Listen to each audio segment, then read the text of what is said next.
on caresse, et elle espère que le gars descende. Quand il ne descend pas, elles sont dessus.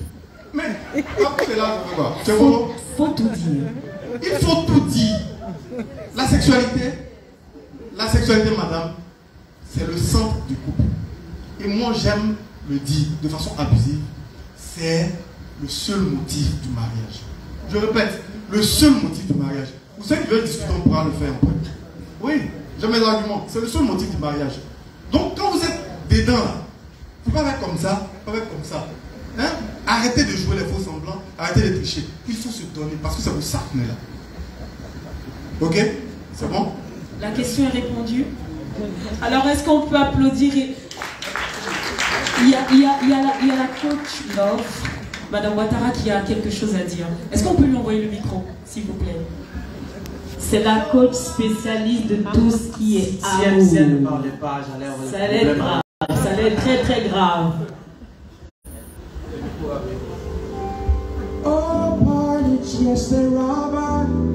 Elle m'a dit ce mot et on va terminer sur cette première partie du panel et accueillir la révérende Monet. Bonsoir à tout le monde. Karine Ouattara. Et bon, elle a déjà tout dit pour moi. Coach Love. Coach Love.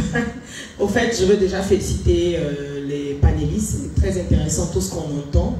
Et je voulais renchérir avec ce que mon très cher Kwame a dit tout à l'heure. En matière de sexualité, effectivement, il n'y a pas de télépathie.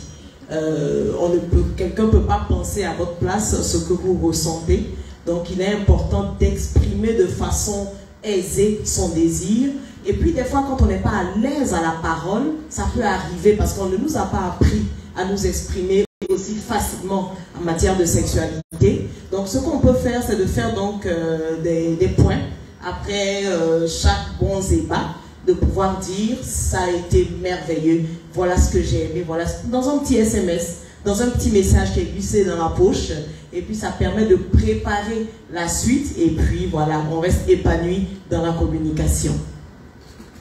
Ça s'applaudit.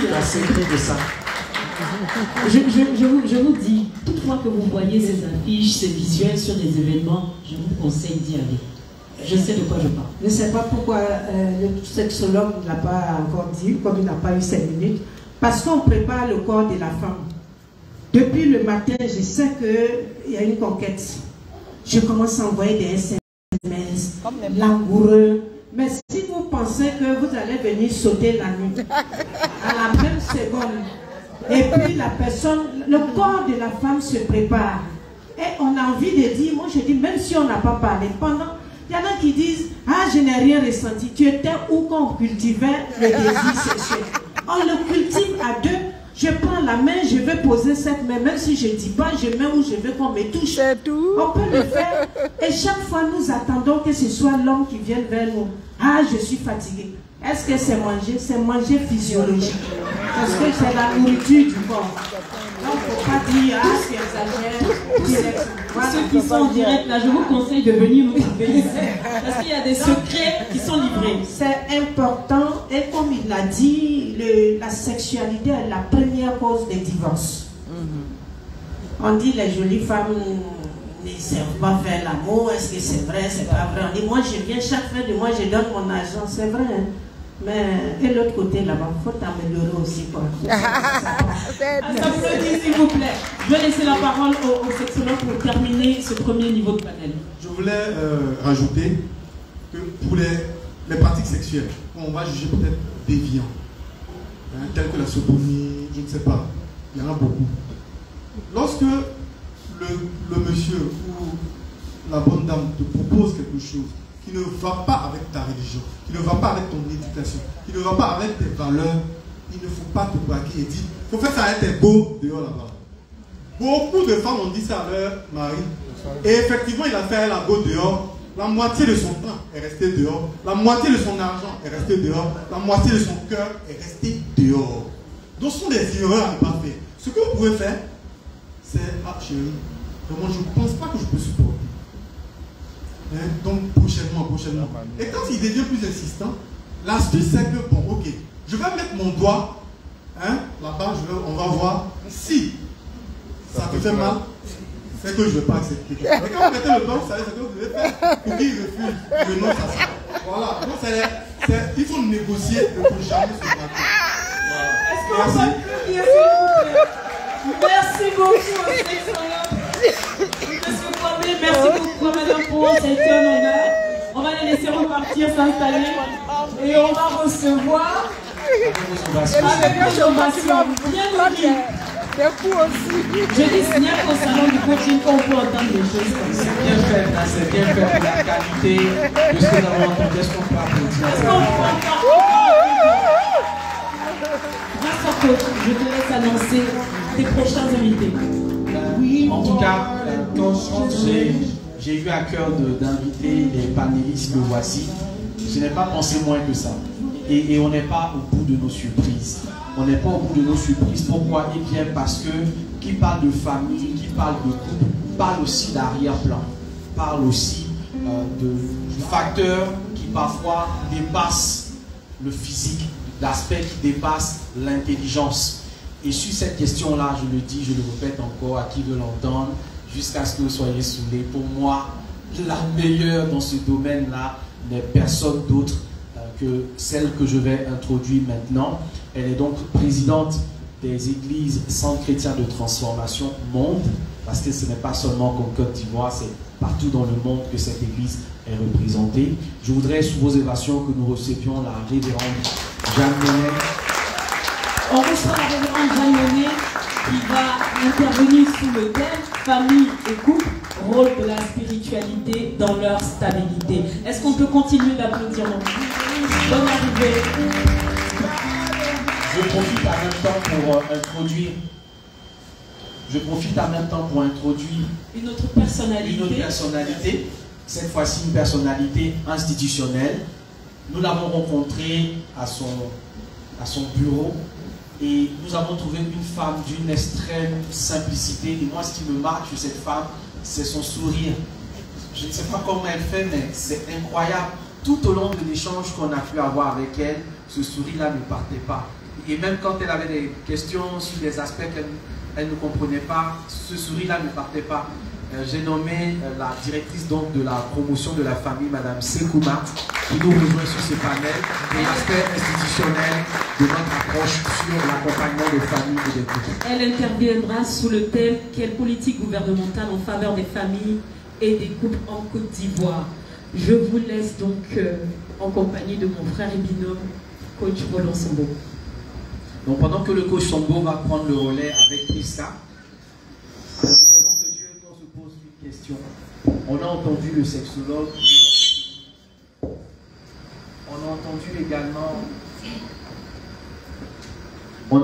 également Madame Pouan nous entretenir sur la famille et le couple.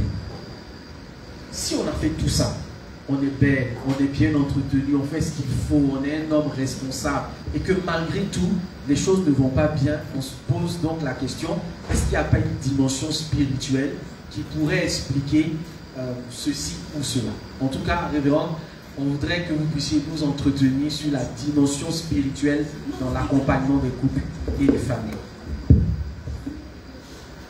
Je vais commencer par dire bonsoir à tous. Bonsoir, révérende. Que Dieu vous bénisse. Amen. Et surtout que Dieu nous donne un entendement et une compréhension.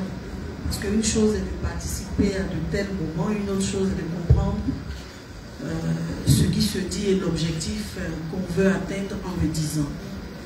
Alors je voudrais commencer par remercier le Master Coach et tous les panélistes, apprécier les contributions qui ont été données au travers du développement de leur thème et dire que l'essentiel de tout ce dont nous sommes en train de parler part de quelque chose de fondamental.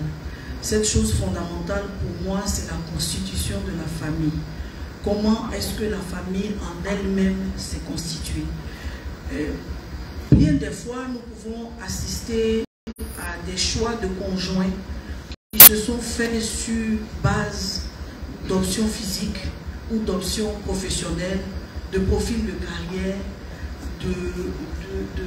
d'approche, donc d'arrière-plan, ou alors de familles dont sont issus les conjoints ou la personne avec laquelle l'un ou l'autre se mettent. La base étant le choix. Si le choix est faussé, il est clair que le développement donc de la vie familiale va connaître aussi des déviations. Mais je voudrais, moi, bien qu'appréciant tout ce qui a été dit, parler donc d'un modèle de famille qui est la première famille, la famille donc qui a été constituée en Éden. Donc en Éden, nous savons, selon ce que Genèse nous dit, que Adam a été créé et il vivait dans un environnement vraiment en royauté. Il vivait dans un environnement où il y avait tout, jusqu'à un moment où le Seigneur, vraiment, Dieu le regarde et voit qu'il y a un manque chez cette créature. Je l'ai créé afin qu'il soit harmonieux malgré tout ce que j'ai fait. Éden n'a d'égal sur cette terre.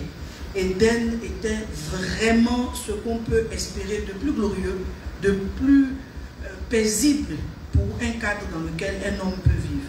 Et donc, on va constater que Dieu met Adam et Éden, et à un moment, lui-même, son créateur, constate que Adam n'est pas équilibré. Et il dit, il n'est pas bon que l'homme soit seul.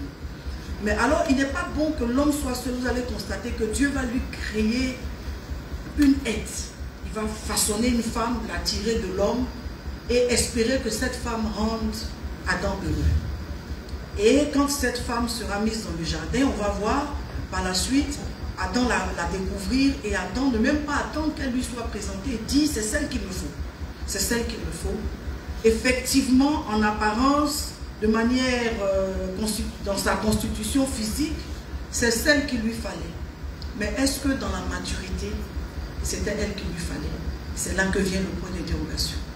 Donc la femme avec laquelle on se met pour constituer notre famille peut avoir tout en apparence qui affiche que c'est la bonne femme. Mais il n'y a pas que les valeurs donc physiques, il n'y a pas que l'intérêt physique. On va voir une Ève dans le développement de la vie familiale qui va afficher vraiment des divergences. Et je voudrais vraiment insister sur le fait que ce couple-là est avec Dieu. Ce n'est pas un couple qui vit loin de Dieu. Eux, ils voient Dieu tous les soirs. Eux, Dieu leur parle tous les soirs. Ils ont un coaching personnel tous les soirs.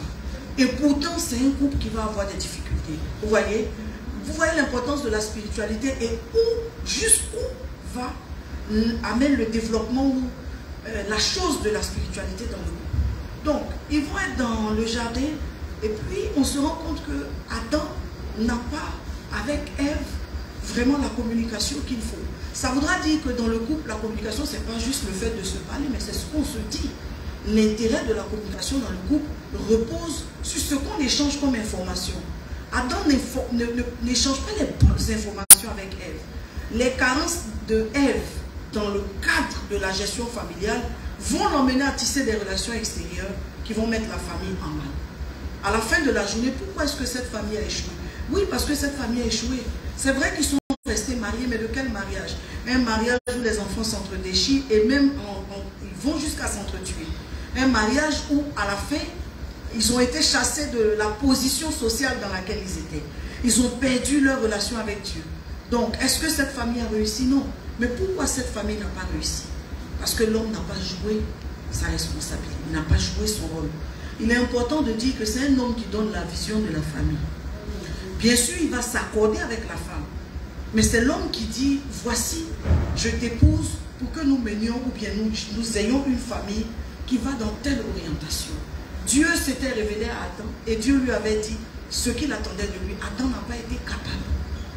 Donc, l'importance de la spiritualité repose sur le fait que la famille doit avoir une aspiration, un bien-être. Leurs croyances mises ensemble vont les emmener à recadrer leur vie. Tous leurs choix et toutes leurs orientations vont reposer sur le fait de leurs croyances. Adam a une croyance, il croit en Dieu. Elle vient le retrouver. Est-ce qu'elle connaît Dieu? Est-ce qu'elle a eu le temps de l'étudier, de le connaître? On ne sait pas. Mais Adam n'a pas fait ce qu'il fallait faire. Et du fait qu'il y a un déficit, comme ce qu'on peut vivre aujourd'hui, des familles qui ne prient pas ensemble, où le couple ne prie pas ensemble. Des familles où chacun a sa culture de Dieu, chacun a sa culture de la spiritualité, alors que la spiritualité est censée nous emmener vers une harmonie, est censée nous emmener à notre idéal. La spiritualité, ce sera ce complément-là que nous retirons de ce en quoi nous croyons, en l'occurrence de Dieu, pour arriver à un stade d'harmonie dans notre vie. Nos équilibres, nos réserves, tout ce que nous allons utiliser ou tout ce qui va nous servir à nous harmoniser va sortir de cette spiritualité-là. Ce que nous lisons, ce que nous recevons comme informations qui viennent donc de livres sacrés, de livres saints, va commencer à tailler les normes dans lesquelles nous marchons. Tout à l'heure, le sexologue, le spécialiste, M. Kwame, a dit, par exemple, au sujet de la sodomie, qu'il y a des femmes qui ne seront pas à l'aise sur des contours, donc on va dire, de culture religieuse. Mais ce sont des choses, en général, qu'on partage dans le couple.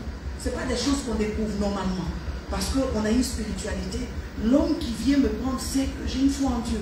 Il sait que j'ai des croyances. Et il sait que certaines choses que je serai en train de faire ou de ne pas pouvoir faire proviennent donc des croyances que j'ai. Alors ce sont ces choses qui manquent. Le partage de cette spiritualité. Le fait qu'on a des revers de spiritualité cachés. Certains d'entre les conjoints commencent à étudier sur des choses ésotériques et tout, et ne disent pas à leur conjoint. Et vont sur des expériences de vie de famille qui mettent la famille en danger et qui finissent donc par créer le malaise.